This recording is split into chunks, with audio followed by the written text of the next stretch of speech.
Pierrot le Fou, 1965, reste une œuvre phare du cinéma français, célébrée pour ses couleurs éclatantes, son ton poétique et sa liberté narrative.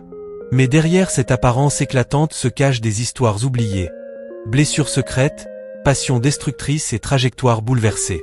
Que sont devenus Jean-Paul Belmondo, Anna Karina et les autres figures marquantes du film?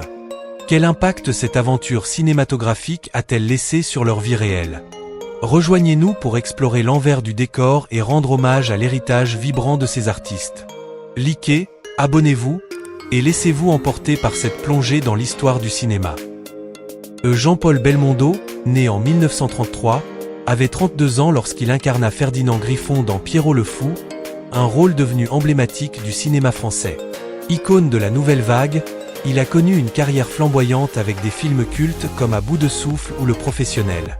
Marié puis divorcé, père de 4 enfants, Belmondo menait une vie active, passionné par le sport et le théâtre. Dans les années 2000, il fut frappé par un AVC qui marqua un tournant douloureux de sa vie, l'éloignant des plateaux. Il est décédé le 6 septembre 2021 à l'âge de 88 ans des suites d'un AVC survenu en 2001.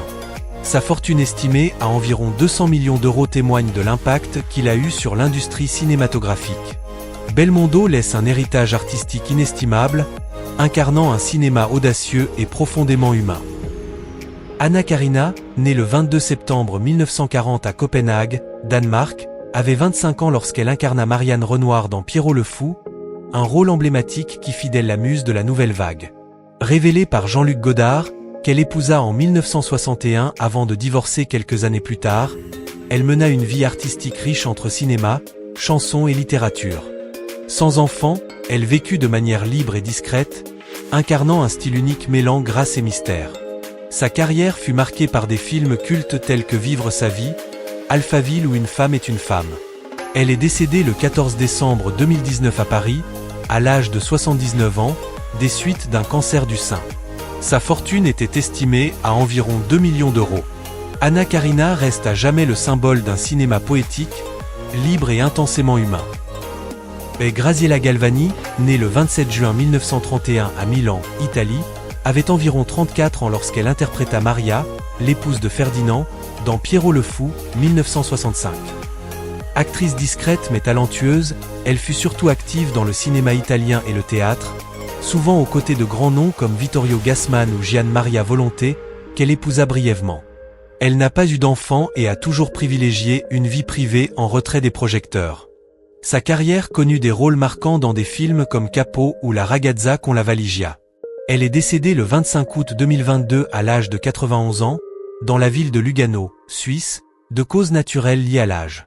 Bien qu'elle ne soit jamais devenue une star internationale, Graziella Galvani laisse le souvenir d'une actrice élégante, subtile et profondément respectée dans le milieu artistique italien. Raoul Coutard, né le 16 septembre 1924 à Paris, était le directeur de la photographie emblématique de la nouvelle vague française. Il n'était pas acteur dans Pierrot le Fou, mais son rôle en tant que chef opérateur fut essentiel à l'esthétique révolutionnaire du film.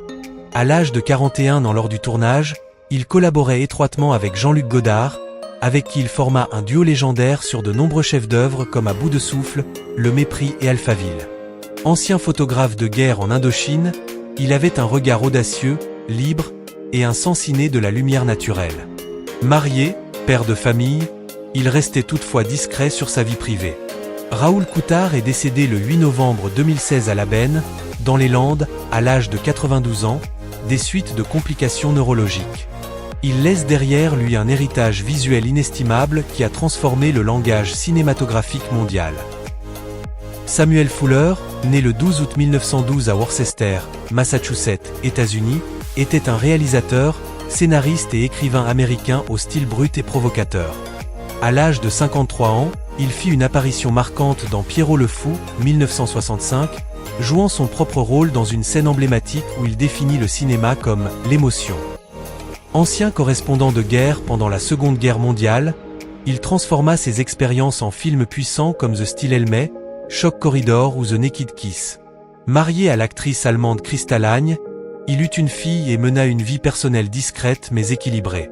Installé en France dans ses dernières années, il continua à écrire et à inspirer de jeunes cinéastes.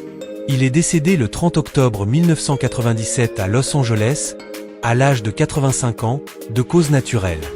Samuel Fuller reste une figure culte du cinéma indépendant, admiré pour sa sincérité et sa vision radicale. Merci d'avoir regardé cette vidéo. Nous espérons que cet hommage vous a permis de mieux comprendre Pierrot le Fou et les âmes inoubliables qui ont donné vie à ce chef-d'œuvre.